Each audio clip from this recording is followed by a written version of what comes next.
and she has been working tirelessly in the sustainability and drawdown core. Thank you. You know what? This is a social psychology experiment, and you might think it's completely obnoxious. I would like to see if everyone would move up to the front half of the room. As much as you're comfortable. No pressure, but an invitation to make a cozier little group. Thank you. Thank you all for having me here, being here. I'm excited by the sort of organic nature of expansion of the conversation about drawdown, the sense of urgency, the sense of possibility, the juice that's flowing, and the leadership that is coming from all kinds of directions as we learn about this kind of re-anchoring, I guess, of our movement to do something, to do enough about climate change.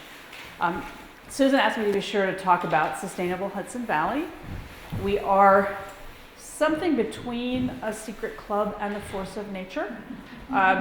We're a small organization that has a mission of really serving as a catalyst to speed up, scale up, jazz up, and leverage all the work that's already happening on climate change, which means that we're always ahead of the curve.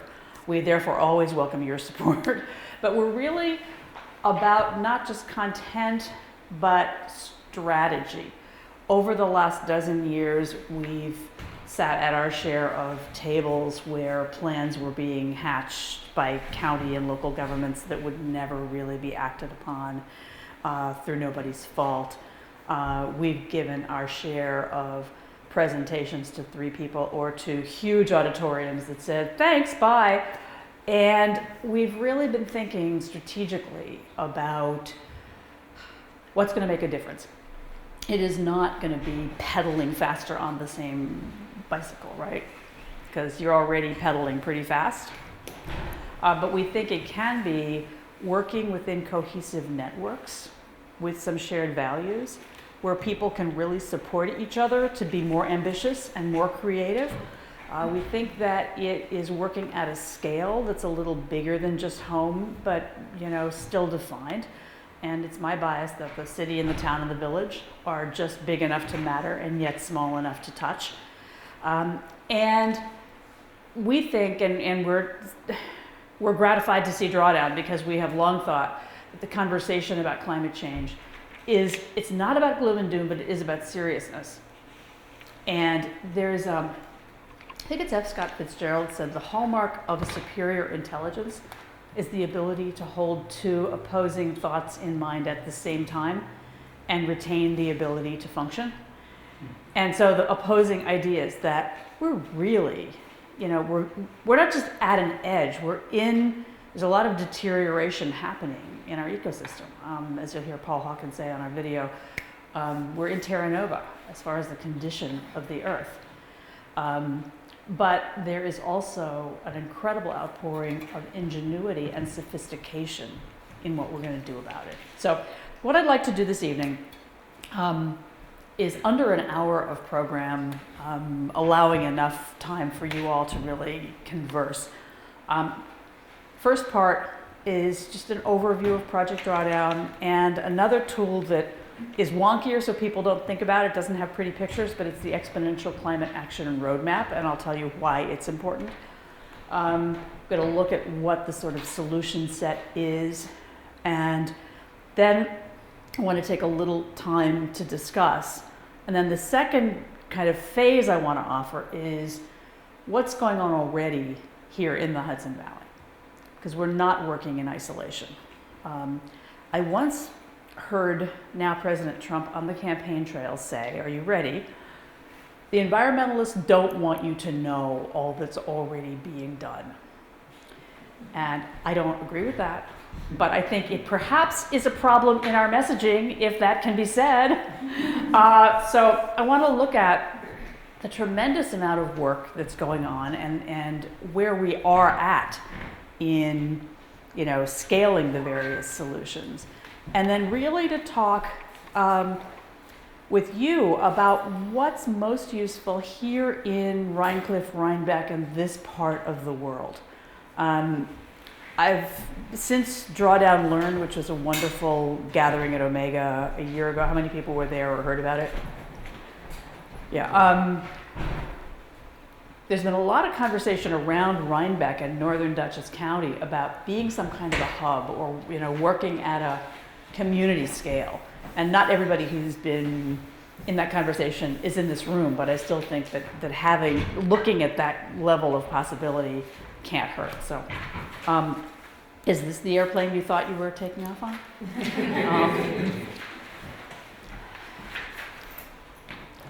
Okay, if I do this,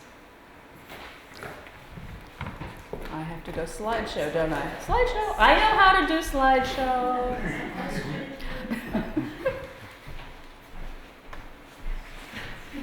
Okay, and I fiddle with this title, but I think I'm sticking with the turnaround decade, because it's really not just about appreciating a beautiful book full of visions and ideas. It's about taking action at scale.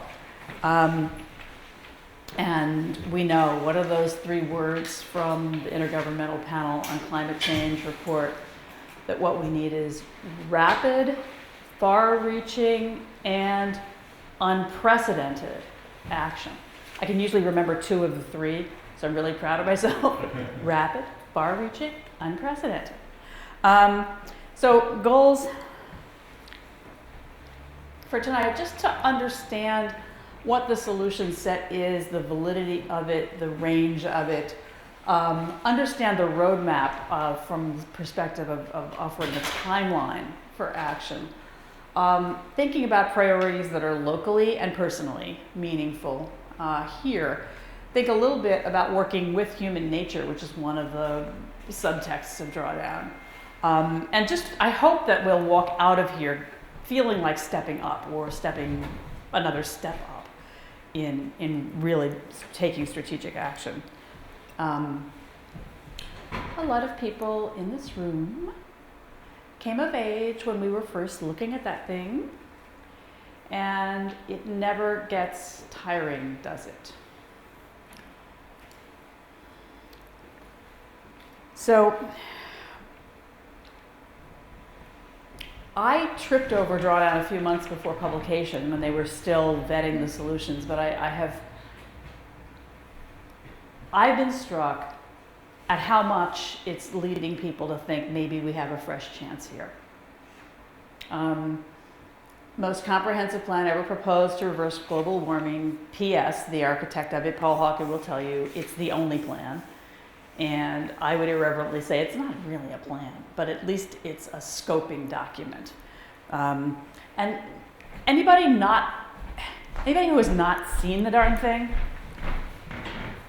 just in case, just have it in your hands, pass it around, and take a look at, just remember what's your favorite image in there.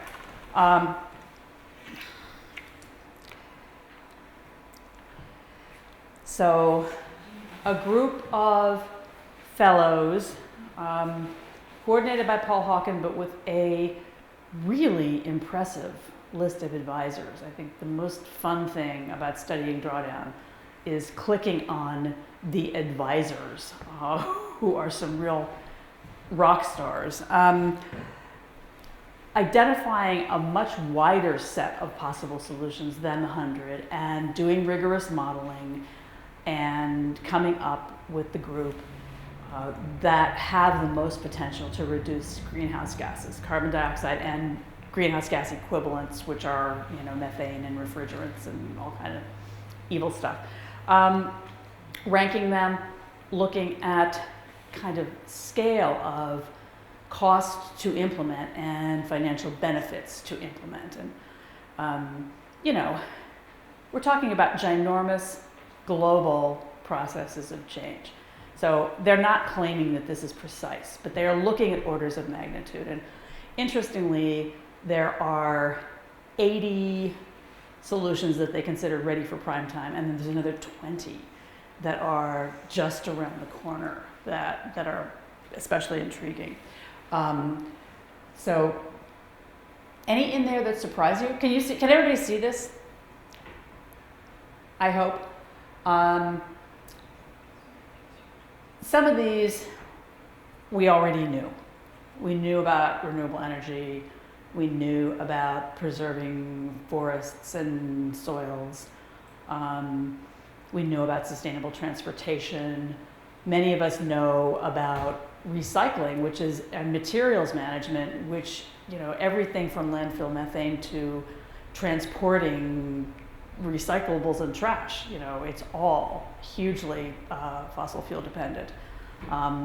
There are some water solutions in here because 15 or 20% of an average community's energy use is moving water around. So part of this, it looks like a kitchen sink. It's all over the place, but not in an incoherent way. All of it is connected from how we use materials, water, energy, land, what we eat, we use and reuse, and how we deal with economic power. So the who knew for the Drawdown group, one of them was educating women and girls and family planning, because those things reduce population pressure on people to reproduce. And the other who knew, who knows the number one solution? Refrigerants. Yeah. I mean, I've had any refrigerant geeks in this room? I have become a refrigerant geek, and I handed out a sheet we've developed on the nature of that challenge and solution. Because what Drawdown has really great global summary research. It doesn't tell you really much at all about what you need to do in New York or Rhinebeck. So we've been doing that research. But there is such a wealth of important things that are already underway for the most part. Reminds us why high-speed rail is important and industrial recycling. Heat pumps, electric vehicles, and solar, we're working on in Sustainable Hudson Valley especially. So there's a spectrum, it's all connected. And, for people who immediately mentally jump to what's number one, here we got it. But there are no small solutions. And even these things that are tiny slivers, there's room for lots and lots and lots and lots of work.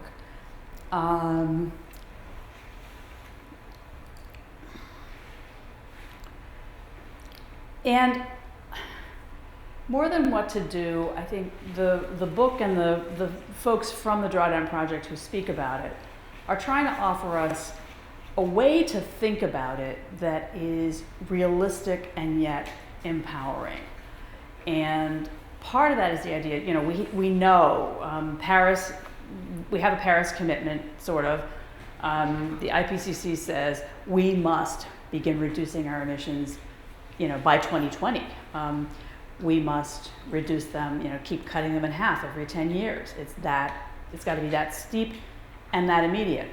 And the idea of drawdown is when that begins to happen.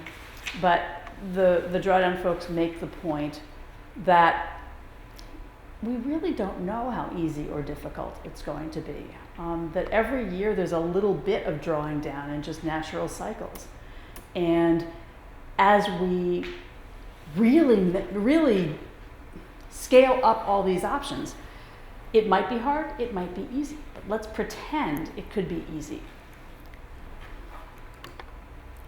And I'm gonna play Paul Hawke, and you may have seen this, but anything that's already familiar. If you Google the top 10 solutions to climate change, top 20, 30, 40, 50, you name a number, but the top ones, what you get are Proverbs.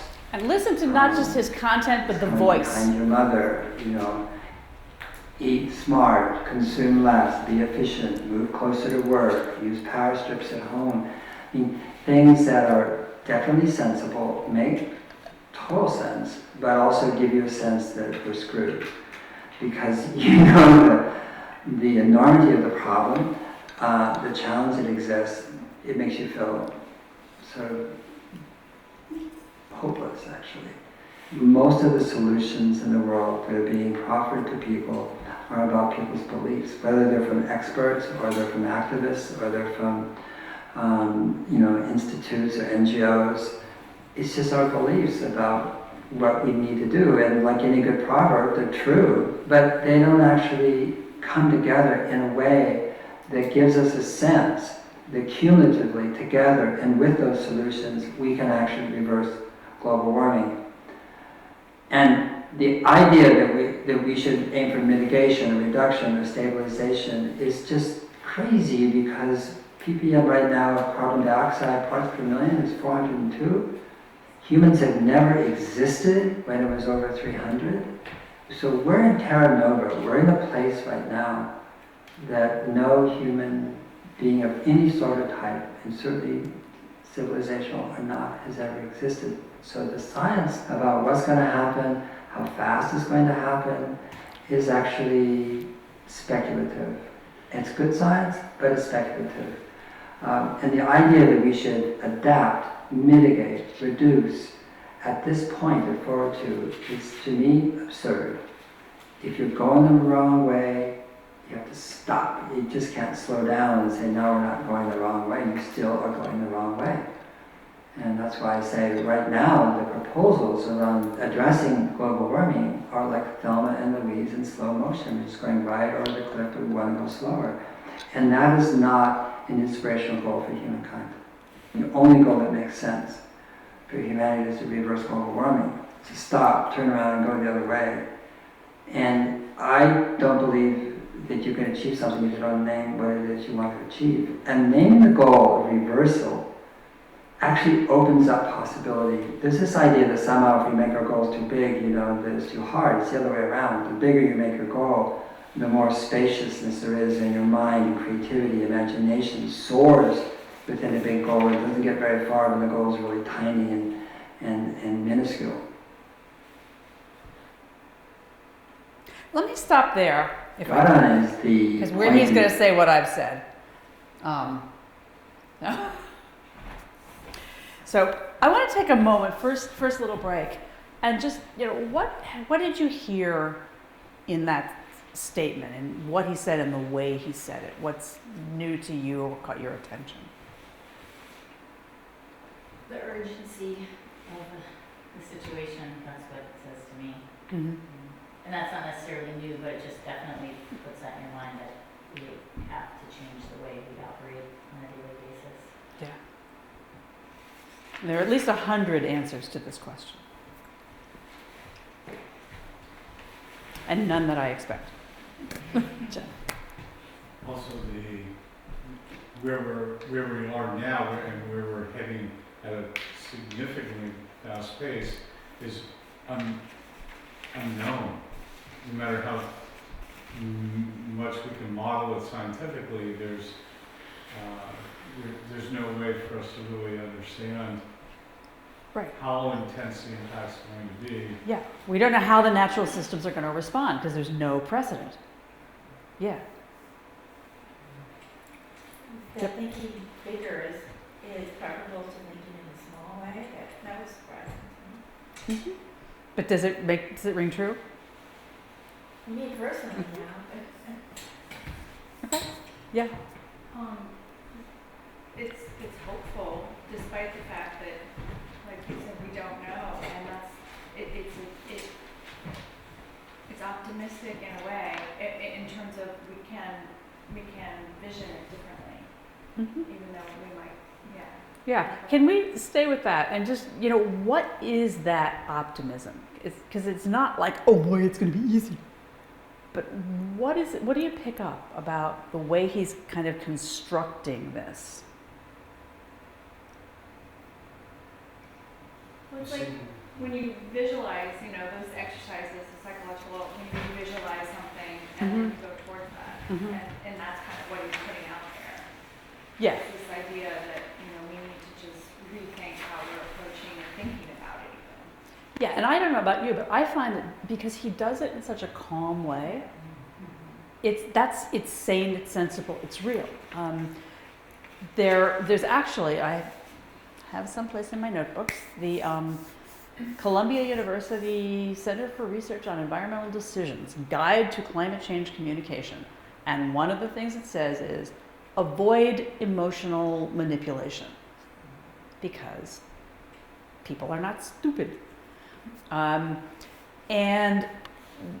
the way he does not mince words, it's very real, but it's kind of assuming, it's kind of considering that people could get it, rather than like gearing up to fight because everybody's going to resist it. Something like that. Anyway, other thoughts? It's good because when he doesn't make it like a doomsday scenario, then that doesn't paralyze people. Because if you're, throwing at people like, it's going to end tomorrow, then people just panic and they're paralyzed. But this is sort of like, with the optimistic viewpoint, it makes you think like, wow, there's so many possibilities. There's a whole space for new industries to be created and new ways of living. It just shows that there's a new way of going forward. Yeah, and I know that he is a meditator and has done a lot of work on both sustainable business thought leadership, but also kind of consciousness thought leadership. And I think what he's holding out is that as we, not just work on solutions, but work on ourselves and our capacity to implement the solutions, which I've always thought is the hard part. There's a lot of breakthroughs are possible that we can't necessarily predict. So enough.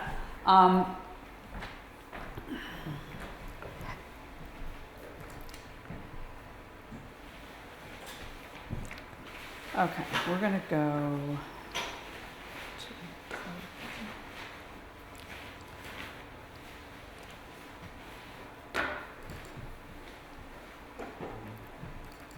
okay. Oh, sorry, back.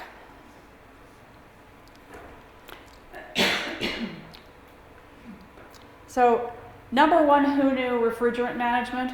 I started looking at that and going, oh, cake!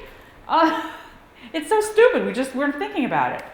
But as you look at it, the fact that refrigerants are everywhere makes it a little more complex. It's a fairly vexing challenge. And we'll talk more about it in the next wave. But, in the book you see a picture of like an urban alley in Singapore with these huge air conditioners. And, according to our research, at least globally, there's a lot of good regulation, in countries that are not outlaws. It's more at the state and local level that things fall apart. And this Larry Elphick, one of our refrigerant geeks, took a picture of this air conditioner dropped off in the street in Woodstock, but could be anywhere. I know, yeah, Leola. You said you had researched extensively the refrigerant thing, and I just wondered if you could say a couple words around, besides proper disposal of an old air conditioner or refrigerator. Mm-hmm. So of course that's very important, but is there more to it than that? Like making sure your old refrigerator and air conditioner gets to a better place? Yeah, you know what? I'll give you a one-liner, which is that it's also looking at the whole industrial system of managing refrigerants in use, not just our appliances. But in the second wave, when we're talking more about what's going on, I'll actually walk you through the research that we did in a little more detail. Don't let me forget. Does anybody else love the foodie angle of this? And are you doing other food-related ones? Is Rhinebeck, I think? Yeah, Dorna, would you mind? I'm putting you on the spot, but I know you're monitoring a lot of the drawdown activity. Are there other ones that are connected with food and diet? Well, there's a number of presentations that are going on around diet. The Hudson Valley vegans have done a couple presentations and are putting themselves out there, offering support in terms of recipes. and there's quite a bit around food waste, composting, Rhinebeck activity, and Greg we're looking at possible a composting program. So there's a lot of discussion around it. Let's see, there's going to be a food waste recipe or food waste event at Star Library where a chef is coming in and taking all items that we typically cut off and put in the waste for compost, hopefully, and she's making a meal out of it. So that's really yeah, great. And Town of Ulster also has a couple. Town of Ulster Library. Thank you.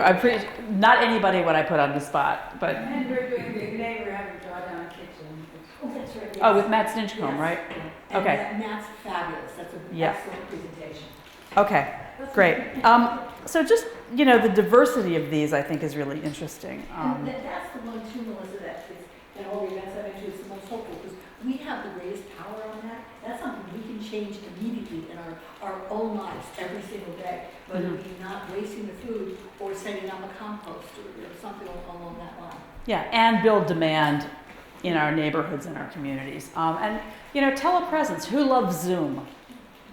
Who tolerates Zoom? You know, Zoom meetings, you know, less time driving. So a few words on Drawdown is what to do.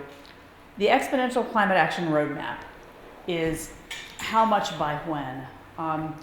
And I have been trying to reach to the group that did this to get some slide graphics unlocked.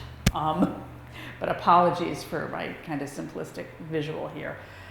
You can go onto our website, sustainhv.org, which is on those handouts, and you know, link to Drawdown and to the roadmap, which was created by Stockholm Resilience Institute and a number of other international groups for the Global Climate Action Summit in San Francisco last fall, which was a major kind of regrouping and course correction for the climate movement. This thing uses the Drawdown solution set, but it looks at if we want to reduce our emissions, kind of in half every 10 years, so half by 2030 and then half again by 2040, how much of what do we actually have to do? Because it's possible to get really excited by Drawdown, and it's got great graphics, and I'm gonna not waste a single drop of food, but we can still not achieve the big goal. So this is I think, a wonderfully disciplining and even scarier, tool. The modeling was supervised by Chad Frischman and others, and Chad is the technical guy for Drawdown. So it's intended to communicate the pace, scale, and systemic nature of the work. And it looks at basically the same categories that Drawdown does. Energy and transport and materials, and I think buildings and cities and so forth. It has an additional category that these researchers drew out because they think that it's going to make a lot of difference. And that is the pace of development and use of information and communications technology. And to me, this is really intriguing as well, because they're asking, how can we not just make linear progress and not just feel good, but actually achieve scale? And one of the answers they come up with is by really proliferating this thought process and these implementation networks through social media, through communications media, through film, so that it gets viral as much as possible. So it's intriguing. It's a very dense read, but it's worth kind of taking in small bites.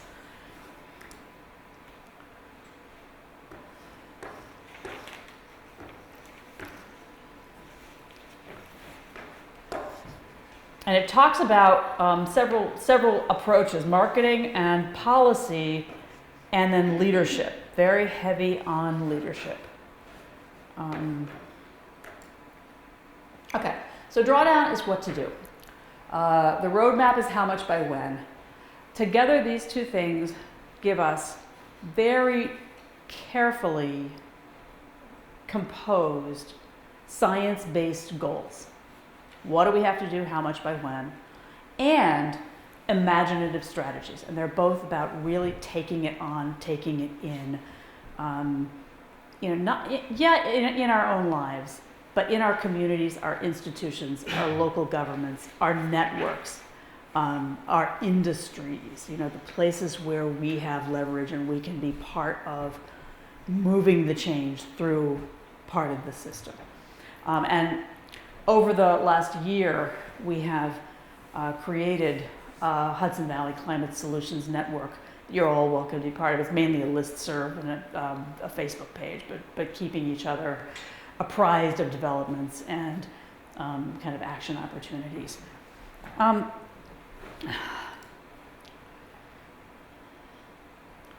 So here's another reflection. In terms of a lot of social change, down. How do I do especially this? I'm in sorry. relation to the environment, I think of what I call the 4 levels of action. I'm trying to turn this down a The little bit. first is individual action. The second is action with my friends and family, the folks I'm directly connected to. The third is community and local institutions. And the fourth is the economy and policy change and changing laws.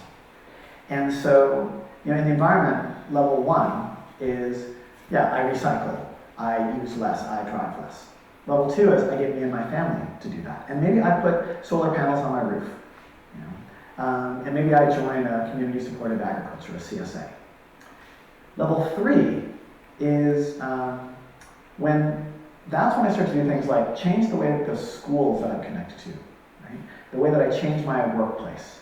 That maybe I organize in my town, right, to start moving towards a community solar array. Or that I start to, I go into the industries that I work in and I make changes. And the idea for level 3 for me is the place where it's at the level of institution and groups, but where I'm still known as a person, And so the example, and the other model that I give for level 3 is, if I can get in touch with a person who's in charge within about a week and get a meeting, that's what I would consider to be about level 3. Like with some work, I can get a brief meeting with the mayor of my town, right? And then level 4 is, like I say, policy. It's change the law. It's write your congressperson. It's boycott this product. And the environmental movement, I think, in a lot of ways, has given a message that's been at level 1 and level 4, right? Change individual actions, or sign this petition, lobby this person, right? And the thing is, I think our greatest impact is actually at level 2 and level 3, and especially level 3. And the reason I say that is, if I change a local institution or something that I'm involved in, I'm not just impacting my life, I'm impacting the lives of hundreds or maybe thousands of people. I'm also changing an institution, and then other institutions can take a look at that and take the model for that change. So an example is, like say I get the local school to put solar panels on their roofs. I can actually get that done. That's a project that I can see through beginning to end in a year or 2. And I can talk to all the people who are involved in it, and I can figure out the economics of that, like how much would it save and how much would it work and what would the cost be. I can organize and create a coalition to get it done, and I can do this part-time. I don't have to do this full-time. But the conversation that I have, that I get to generate at the school, is a big piece of the change, right? That the conversation with the principals and with the students and with the PTA is as useful as the change itself. And we're getting into this idea of, we could do something about this. And then when the solar panels go up, then that means all of the other schools in the neighborhood or in my city have to go, why don't we have solar panels? I mean, this school did it. And so that's a level of change that I think that we ought to be focusing on. Because I think specifically with Drawdown, like there's these 100 solutions that are named in Drawdown. And the question is, how are they going to get implemented? But one of the things that the project did is they looked at projects that were happening at what First Hall can call from the middle out. Not just from the grassroots up, not just from the top down, but from most of those changes were organized by people working at level 3. Great. Okay, so I'm going to take another pause. any conversation first, and then I want to look at kind of what are we doing here and what do you most care about thinking through in the last slice of this program. Yeah. I think one of the things that's impressed me the most about Drawdown is it really has brought us to level 2 and 3. I see that it has stirred up such an interest, but also interconnectivity within communities like I haven't seen in a long time, and probably ever in this movement. Mm-hmm. And a sense of I can do something rather than appeal to other people to do something. But You we should- should do something. Yeah, we can do something. Yeah, you should. So, coming from somebody who works with community solar, I've seen folks active at the level 3 level as a resident or a member of, various community groups, and they're really powerful folks. When somebody kind of comes out and steps up and takes on a small challenge, not necessarily full time, but just on the side, it's amazing what those people can accomplish. And I've seen people make these steps, these organizations, and even individuals really empower what's going on around here. So it's very cool. Great. Is there anything in particular that you would like to make sure I cover on what's going on around the region? Is there something unique about the Hudson Valley, a specific concern that might make it, I guess, distinguishing from other places, some action that can be taken with a specific concern? Comments?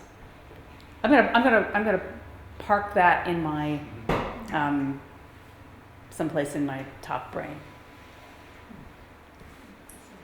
What about household recycling? I think it's a story I think all the time about what's being sent to recycling it used to be sent to China and now it's being burned or whatever. I'd like to know what the story is here. Okay. What else? I'm gonna see if I can retain a bunch of these. Yeah, Jeff. I prefer to focus less on the dependency on recycling and more on the level of Pre-cycling? Pre-cycle. Yeah. Waste reduction? Yeah. Like, Yeah. Waste reduction. less waste. Yeah. to Yeah. begin with. Up front, sure. Okay, let me just walk through these and share like some sense of what I know is going on. And I don't have a right way to do this, but my brain is pretty full of it. So hopefully it will give you a sense of the many ways to plug in. So food, in addition to all that's being said, that has been said, we know there is a major foodie movement here, food and agriculture movement. There is the Hudson Valley Farm Hub, which has invested in a whole kind of section of the Mid-Hudson doing regenerative work, saving Native American seeds, experimenting with carbon-intensive farming. There are growers associations. We have a Hudson Valley Agribusiness Development Corporation that was actually formed by the American Farmland Trust and some counties for the purpose of keeping the farm economy vibrant. To your question of what's unique, I think one of the things is the specific institutions that are organized around scaling some of these changes. I think is very unique. Was also based in Hudson, New York, is the National Young Farmers Alliance. Oh So yeah, you National have Young a Farmers national Alliance. program that's actually based in Hudson Valley and Yeah. started by farmers from Hudson Valley that goes to Washington D.C. and lobbies for legislation to support small farms, family farms. Chills. I got chills from that. And food waste. There are now apps. If you run a restaurant and you have extra bread, you can figure out which food pantries will come and pick up that extra bread. And that's an amazingly scalable thing. So I'm going to jump over women and girls for the moment because I don't know what to say about it. I think we're rocking. Land use. Temperate forests. It's nice to be in a town that has a forest preserve.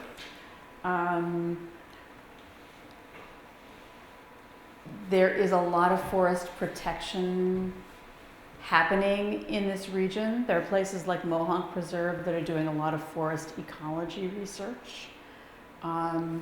There is development pressure like crazy on our forests in spite of that. Also very strong land conservancies. Yes, land conservancies. Yes. What else? Were we going to say something?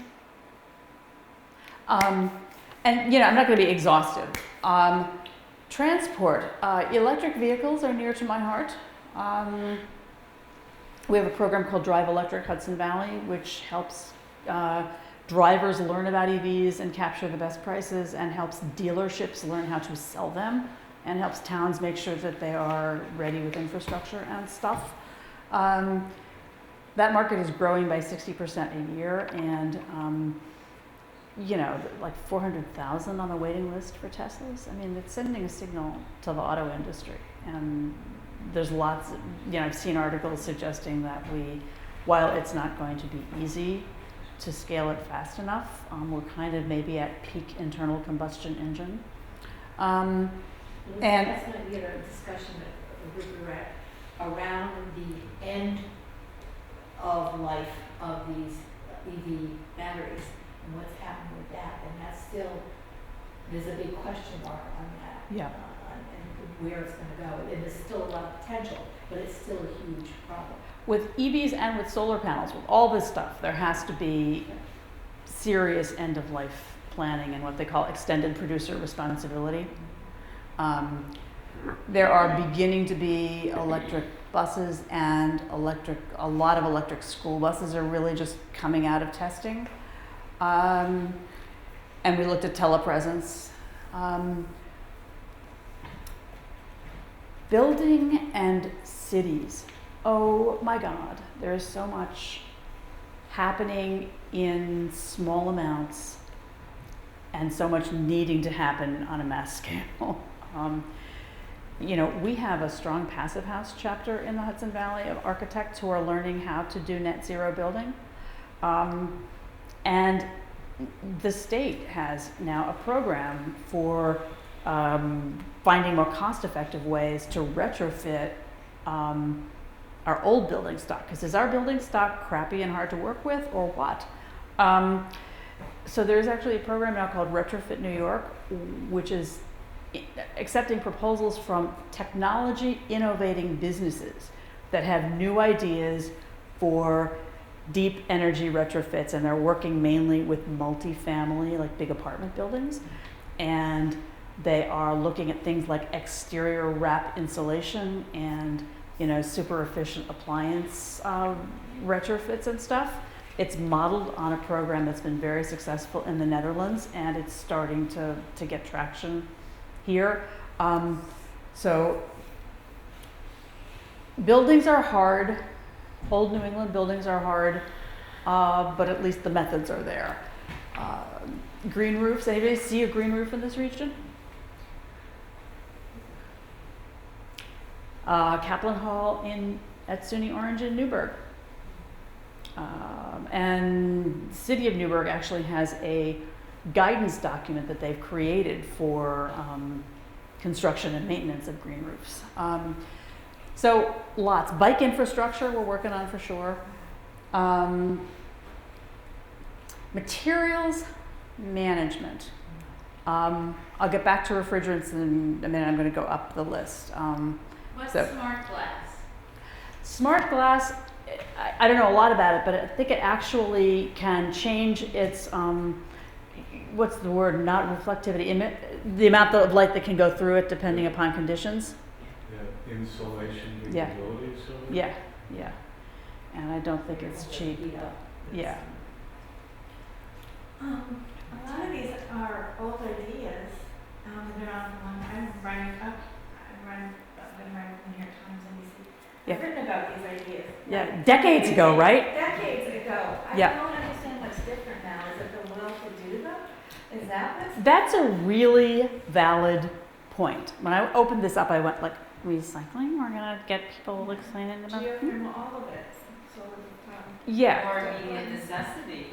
Yeah, and maturing of the technologies, more immediate necessity, and maybe seeing it as a package and being yeah. kind of validated that, yes, it actually matters. But, you know, you look at buildings, New York has a really stringent building code and is, I think, allowing towns to create what they call stretch codes, which are more aggressive. So, like in a lot of these, what's new is progress in cracking the code on how to make them happen. You put the question out there about, a lot of our single stream recycling, you know, China has rejected it for contamination, and a lot of communities are reverting to dual stream. There's an, you know, New York has a whole framework at the state policy level called Beyond Waste, which is exactly what Jeff was talking about. Like, you know, pre-cycle, don't use this stuff, get used stuff, be frugal, be careful.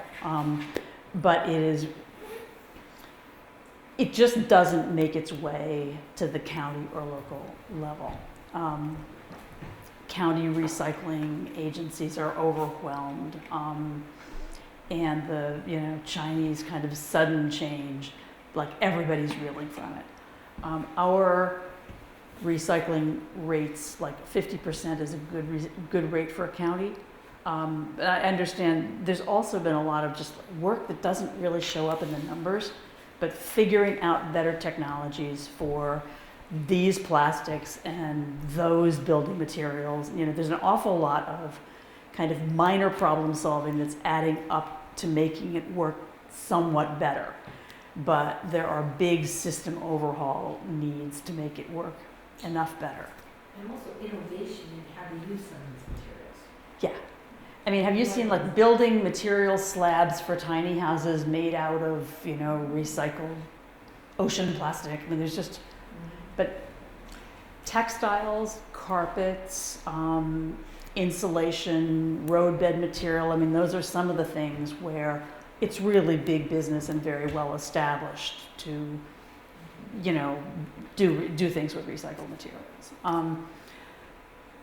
Alternative cement, I think it's called autoclaved aerated concrete. There's an architect named Michael McDonough who built one demonstration building with it in High Falls. I mean, it's more expensive, but it's speccing that for building codes would be huge. Cool roofs.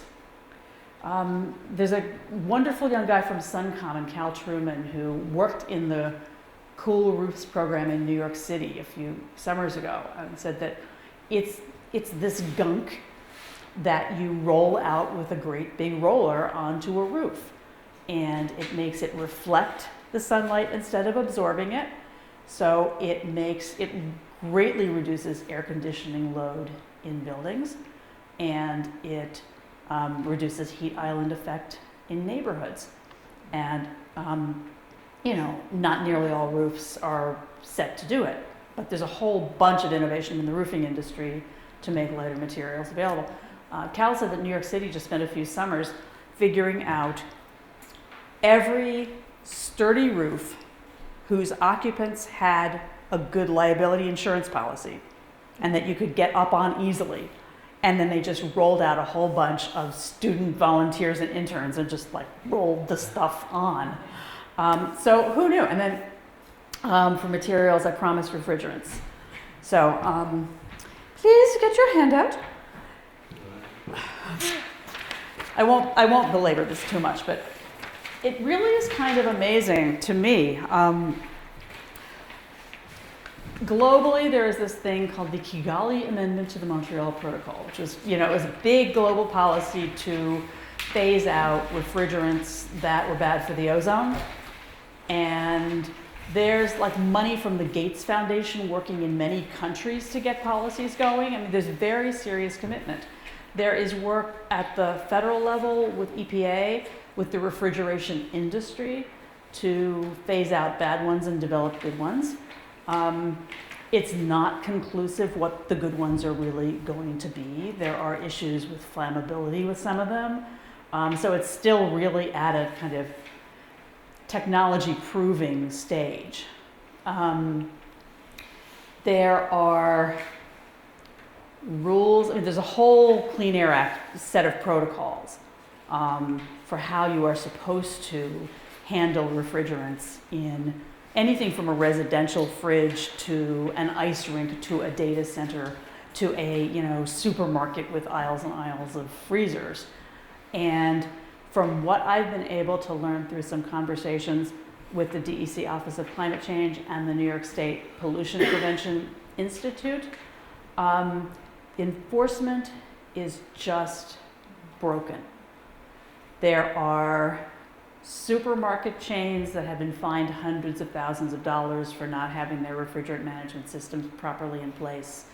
I've been told, and this is anecdotal but from credible sources, heating, ventilation, and air conditioning contractors are, by federal law, supposed to have the equipment to properly withdraw refrigerants when they change out a line as a condition for their licenses, but many just don't.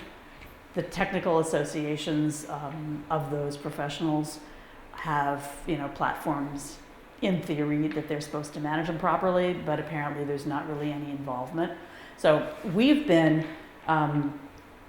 working at several levels. One is getting to know and sort of jointly researching with the Office of Climate Change, where they've got a staff person working on this, and the New York State Pollution Prevention Institute, where they've got staff working on it. We've also looked at the local collection system. Anybody here ever try to get rid of a refrigerator or an air conditioner? So if you get rid of a working one, Central Hudson will pick it up and give you $50. But who's going to get rid of a working one? It's the broken ones. And we've been told that they're dear-hearted people. It's a Public Service Commission rule that the greenhouse gas emission reduction programs can only pick up things where there's a demonstrated replacement of something bad. And so if it doesn't work, it's not a replacement. So it's just a crazy in the weeds provision that keeps the incentives from really supporting proper disposal of, broken refrigerators and air conditioners. County recycling places will take them. Usually they'll charge from $15 to $40 to defray their costs. We have had volunteers, just curious, call their local recycling places and been told,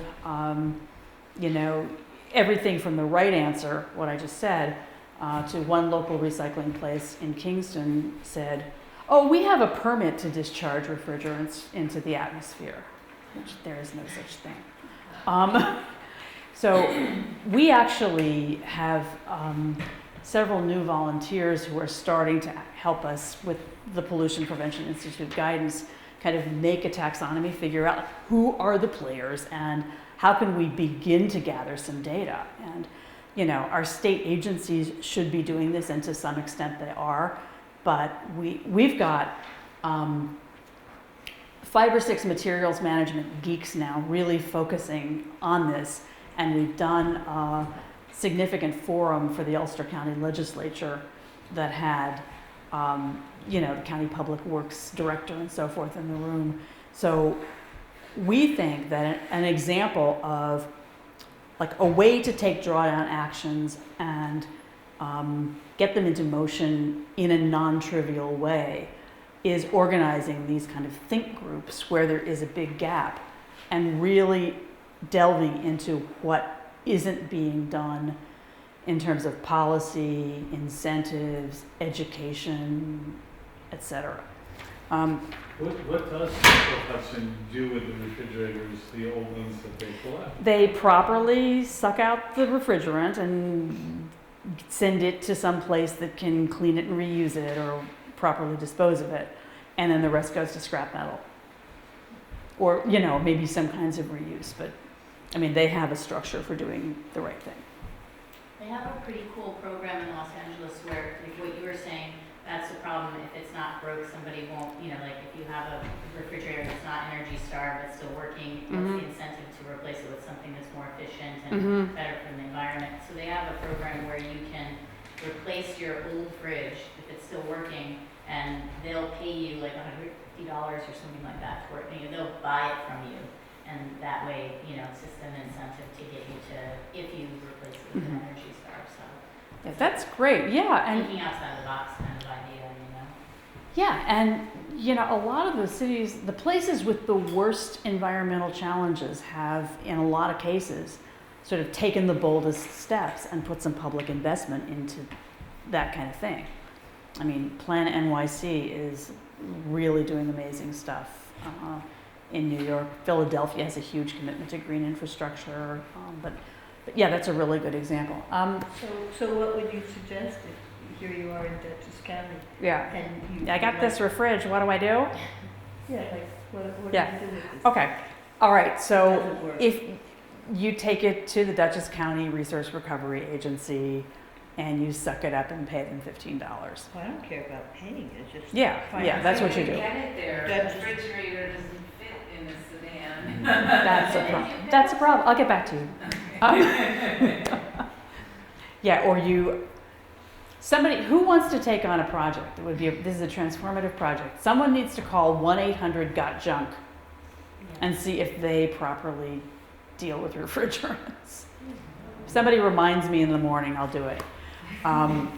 You know, so this is a lot of detail, but I really think that this stuff comes to life when we pool our knowledge about what already is happening and what's really strategic to do. You know, on energy, I will just say New York has the goal of 50% renewables by 2040. New York is lucky because we've got 25% of our energy already from Niagara Falls, so the rest is not as challenging as you might think. We have great resources like community shared solar, which is not available in every state, kind of co-op style. I'm going to just single out Yushi Kawasumi, my guest here tonight, who works with Nexamp, which is one of the community solar programs you can enroll in. It's a co-op style thing. There's also what they call community choice aggregation, which is bigger energy projects that can be renewable, where a whole town can enroll and residents can opt out. But that is really sweeping this region. There's a big project that has Garrison, Cold Spring, Fishkill, Beacon, and Poughkeepsie, I think, and Marbletown enrolled. So there are a variety of, you know, ways to scale renewables. And there's also a lot more small hydro than you would think, a lot of offshore wind. So, yeah, we may be doing it, who knows? Dorna, and then you in the back, I'm sorry. Southern Common, question here, but yes, Southern Common, they have a community solar going in Red Rock. So, yes, and then there's. And Dorna is also, she's a customer on the Point of Praise in Kingston. Yeah, I know. There you are. What are your feelings on nuclear power and the closing of Indian power plant? My personal feelings are not anything you guys particularly need to agree with. I think it's fraught.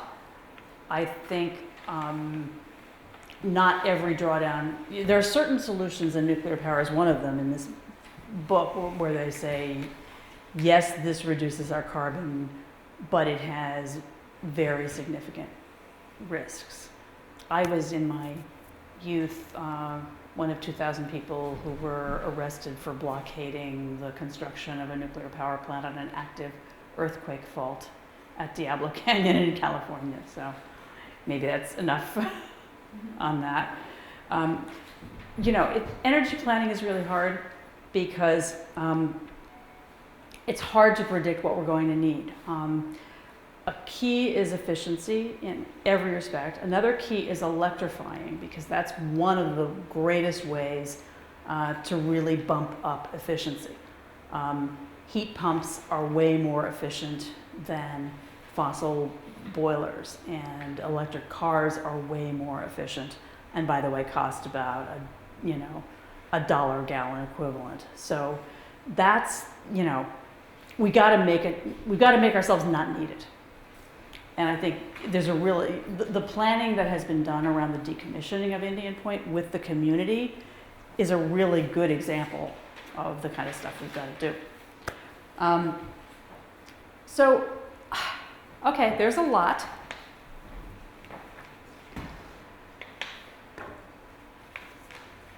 Yeah, before I change, I would go to another place in the next slide. Jeff. I just read a study, I think it was through the Rachel Carson Institute, about wood pellets and how in some places they're being used as an answer, but they're just a bigger problem. That's very good that you brought that up. Wood pellets for heating. Wood pellets for heating, yeah. Wood pellets, So they're renewable, and I didn't mention, we just did the first partnership with the town to plan for the shift to 100% renewable energy, and that is Marbletown, very rural town. And they identified, they're doing community choice for a lot of it, but they identified all kinds of solar sites, and then we went in and met with Central Hudson and found that they were so grid constrained, the substations were so backed up, or so there were projects queued up for as much grid capacity as there was.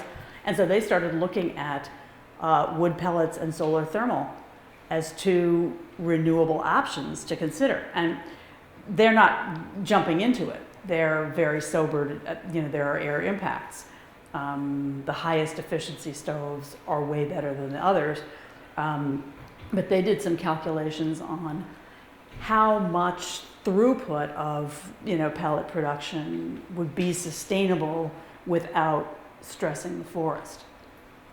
So I think it's the kind of thing that every community should be thinking about and weighing and planning for, rather than thinking about it as all or nothing, and rather than letting other people dictate what our energy mix is going to be. Well, typically it doesn't. I mean, it's no longer there's the scrap wood and materials that at one time were part of the pellet production is not sufficient at this point to come close to meeting the demand. So there's a great deal of deforestation. Right. And then the forests, when they are replanted, are predominantly planted as pine forests in monocultures that don't have any benefit in sequestering carbon. Correct, yeah. And so I'm open to wood pellets as a very thin slice in a very kind of carefully designed context, but the kind of systems thinking that you're bringing forward is exactly what we need to do. We need to be not just going, well, that's a good thing, that's a bad thing, but this is the niche that this solution can fit without unintended consequences. Yeah, studying the entire footprint, because Rachel's work showed that it's more carbon intensive than coal when you look end to end. Pellet is still pellet production. Yeah. It's kind of like last night, Dorna and I were at the Rhinebeck Library, and one of the things they talked about was, changing the design of things, like the kettles they use to heat hot water to make tea. People don't really realize how much energy that kind of stuff uses. So you have to really just change your whole mindset about all these little things, paper and plastic, and think, oh, paper, it's much better. But, you still have to do your due diligence to see, it's never black and white. There's always, they're still using energy to make all this stuff, so you have to be cautious about just thinking, oh, that's green, I'm going to buy it. Right. And it's on two levels. It's on the technology and design level, but it's also on the behavior level. Talking about the kettles, one of the issues is that people fill them all the way up and all they want is a cup of water. So we're heating up all that water for just a cup. So it's changing that, but it's also shifting to a design mode. How can we design it so they know what they're only heating up a cup? That's one example. Yeah, you should. One of my concerns is, and I don't know the answer to this, is that I sometimes feel like critical analysis is absolutely, well, critical. Thinking critically is super important, as everybody knows. But one of the things that I kind of worry about is people getting too caught up and not being able to do something actionable. So someone can say, here's this brand new technology, it's going to, on paper it shows that it's going to accomplish X. And then for the next 15 years, folks are going to, people have to think about what's going to happen, before, what are the, impacts. Those are extremely, extremely important to consider. Mm-hmm. But as somebody who wants to kind of see a lot of movement, I sometimes worry that folks get too caught up in the minutia of things instead of kind of using that as a kind of a jumping point and then kind of working on problems. I'm sure there's an argument, and I totally appreciate kind of what people think in terms of, hey, look, we should really take steps before we jump into something. And but I think there might be a healthy balance somewhere. I don't know the answer where that is. Yeah, but I mean, it may just be as simple as planning strategies in a staged way to say, what should we do? And then under what conditions should we be doing it properly? Let's take, just as a kind of wrapping for now of this piece, take a second and just ask yourself, so what have I heard here among these solutions, scaling up what we've got going or filling in gaps? What is clear in your mind about one or more things that we should be doing? And the goal here is, do not let yourself get derailed into what is confusing or overwhelming. What is clear? No pressure. Changing how we interact with food, number one. Yeah. Plant-rich diet's a pretty obvious and easy one to go. I'm not very good at it, but there's a lot of evidence for it, I think. Yeah. We'll keep having lunch. And it's a lot easier to do that these days. Okay. What else? There should be like 100 answers. I would encourage. But Jeff and this, I'm sorry. Okay, Susan, composting. Yeah, it seems like a very easy thing to teach. And it's what can be done at the level of home or institution or entire community. Jeff? Yeah, personal change and local change. Concrete change. Yep. I'd say solar energy is a big deal. Solar and solar farms, rooftop solar, there's not enough. Even in Florida. Yep. Like you need the grid. So you gotta upgrade your grid to be able to take on solar farms. Absolutely. Okay? Part of that has to do with zoning. So you have to get involved in your local zoning. Yep. And the utilities have ongoing kind of grid modernization work. And if you're a person who can handle the weeds of policy, you can, advise and comment on what they're planning. Right now, if Rhinecliff just said, we want to plan for more solar, Central Hudson, will you upgrade the grid? Central Hudson would say, no problem, we'll send you the bill. However, if Rhinecliff were to generate spontaneous demand so that residents were calling Central Hudson and saying, hey, why can't we put more solar on? Then, by the way, as I understand the law, Central Hudson would have to pay for it. So, Has Rep 4 provided any of that planning statewide? it has, I'm not on top of the details, honestly. There's been this thing called Reforming the Energy Vision, which is looking at how to incentivize more distributed renewable energy and more modernization. Okay, what else? I'm going to shut up. What else is clear that can be done? I think hitting up 2 and 3, like that one speaker said, how really important number 2 and number 3 is out of the 4 things. So, if you change something in your life, instead of like chatting with your neighbor, gossiping about other people, maybe chat about how fantastic your compost pile is, or, what kind of great topsoil you're getting out of it. And, just espouse the great things that you're doing that they might say, oh, okay, I can do that too. I can ride share. I can, I can save money getting solar. I can Give them a taste of a plant-rich appetizer. Yeah.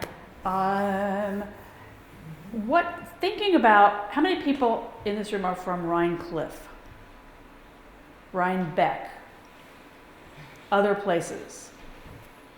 All right, so it's some of everything. Let's just think about this local area, like Rhinecliff and Rhinebeck. What are the things that are most doable here? And let's not talk about personal change for a minute. Let's go to level 3 and think about the institutions in your community, the power centers in your community. What kind of things would actually be the most impactful to get our major institutions going on? Go to PTA meetings, talk to the local community, proponents of things, or the people who make the decisions about where the money goes in the budget. So work with the schools, especially, you're saying? Schools. Which actions, do any jump out at you that either are ripe for scaling or are not being done and should be? Composting and food waste. Yeah. Commercial LED, yeah. Yeah, lighting is huge and easy and short payback. There is a large park with hundreds of acres, which is largely mowed and is going to have soccer fields on it. Can everybody hear Sue? Large park, largely mowed, hundreds of acres, soccer fields. Yeah, and I've been trying to have them be aware that they can have pollinator gardens and just leave it unmowed. And I think they're receptive, but I think they need more people to go to the town and say, this would be a great idea. Well, is that in Rhinecliff? Rhinebeck. Rhinebeck. There's a parking lot there. If it ends up being a soccer field, maybe you can get solar to cover the parking lot. At the very least. Yeah. This is an interesting example of a place where there just might be something actionable. What are some tactics that might help Susan to make this dream a reality? Part of the issue, though, is shifting people's perspectives, and there's been a drive towards getting these soccer fields for quite a while, because the value in having kids have all these soccer fields. The issue was, well, we have multiple games and we want the kids to all be able to play. So it's shifting the value that people place in certain things. So shifting value towards pollinators and unmowed fields versus soccer. Because I know you, I'm gonna shine a light on this. Okay, shifting the value from sports to pollinators and stuff. Is that the best way to think about it? Is that is that the assignment? I think the two things that people come up against around here is, or the things that people care about the most are money. Saving money is huge, and the historical nature of a lot of the areas around here, and how all these changing ideas, whether it's energy use, land use, you're coming up against people who live in homes from the 1800s, or they're historic towns and they have a lot of restrictions. So it's really about the zoning and talking to people about finding a way that doesn't ruin the historical significance of an area, saves money, so that they can, continue to invest in the town. Yeah, and so that's another kind of historical value, like sports, like athletic fields. I'm going to stick with this park example for a little more because I think it strikes me as pretty interesting. The Olympic Park in London, as they were getting ready for the Olympics, put a bunch of budget into green infrastructure and wildflower gardens around the Olympic Park. I wonder, there's more and more pollinator-friendly solar farms happening, right? So I wonder if there's a way to take it out of being oppositional and make more of an enhanced, sports and recreation center that has more natural features that would increase its value. Well, the middle school has taken on the Eco Challenge, and that would be a great project for the students to work on. I mean, because, I mean, I can tell you that there's a soccer player right here. There you are. You know, we love. Would we you like love to the have soccer games. beautiful strawberry fields right next to your soccer? But if like the field? kids could get involved and like, you know, if they had a soccer field but coming up with another area to pollinate or, you know, helping to designate another piece of land or I don't know. Yeah. You know, design competitions are often useful in these kinds of. Do you have, who wants, don't kill me for this, who wants to be on Sue's team? No, I'm. All right. Who's interested in working with Susan on this project? Woo, 1, 2, 3, 4. All right, catch her after. All right. So this is a lot, and I was planning to be much tighter than I have been, but you have hung in there, and I'm very grateful. Is there more that you're thinking of about what needs to happen or could happen in this community? Yeah. I think especially on this side of the river, forest protection is a big thing, especially since on a year-to-year basis, we have more development going on in this area and more gentrification, so it's going to only mean more woodlands knocked down, or looking for schools, businesses, homes. I think that's a major, I think. You know, besides the whole pollinating fields and stuff like that, this area originally had woods, not the fields. So maybe we should focus more on protecting the woodland. Great. Okay.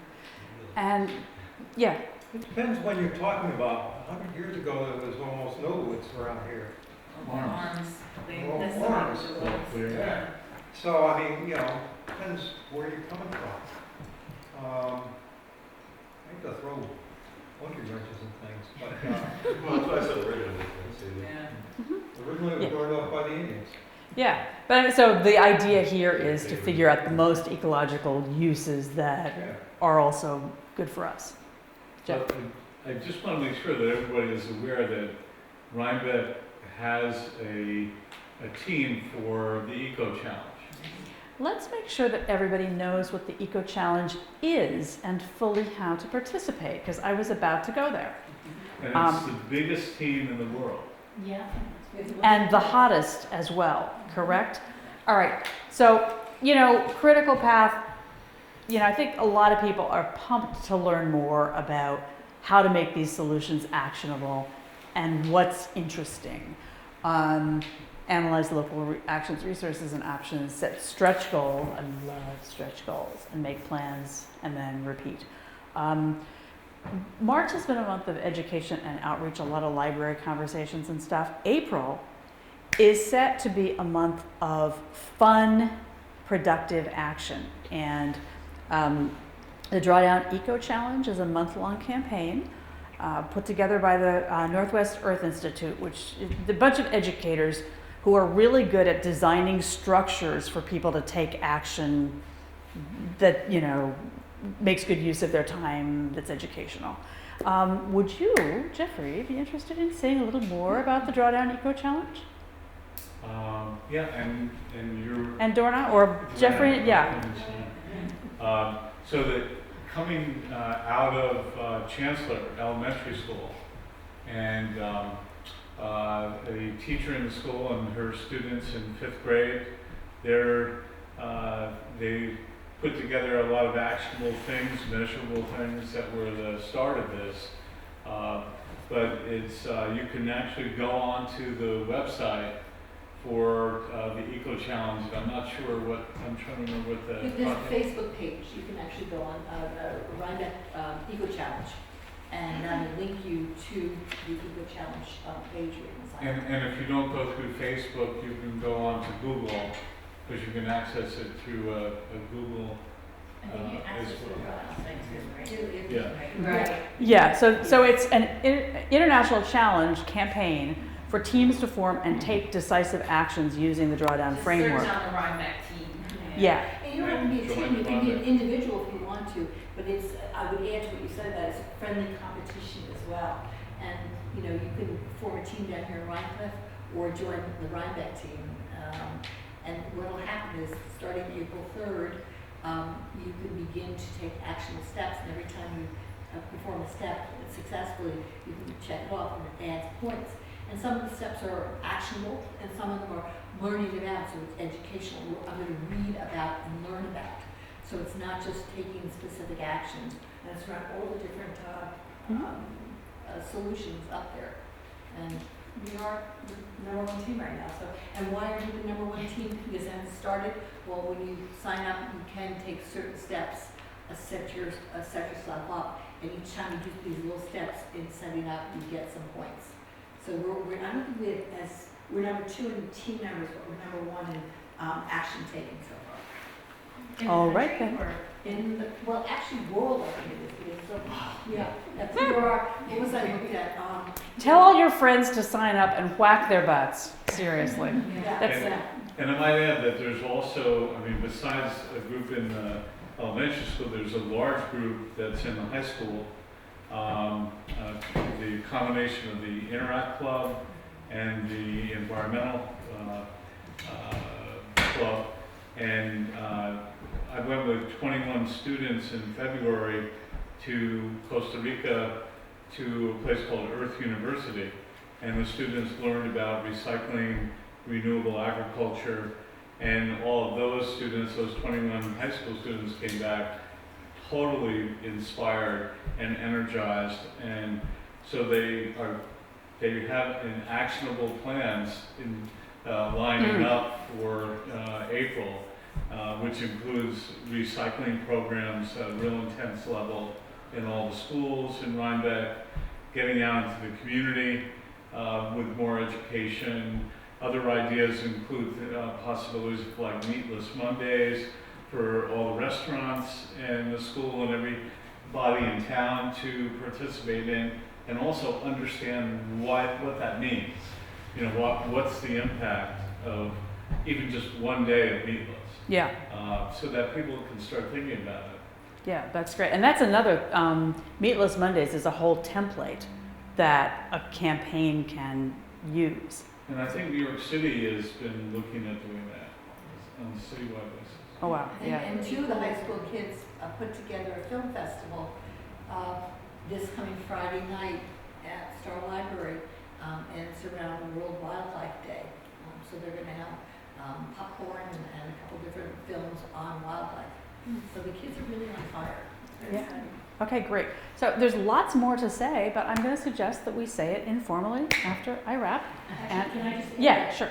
if you want to learn the events that are going on, we started out of the Omega Drawdown conference. We started a Facebook page called Drawdown Hudson Valley, and I'm trying to post any events that are going on. So if you know of something going on upcoming, you can go on yourself and just post it as well. So please go unfriend it, join it, and get to it. Great. Broadens the conversation. If everybody, hopefully you signed in or you will, and unless you say no, maybe Susan can let me access, or I'll send you a few other links and resources. So, we didn't actually reference the tagline, but I think there's just the greatest tagline for the Drawdown movement that kind of references this idea of how serious is this and how essential is it that we make this our priority, and game over, question mark? No. Game on. Thank you.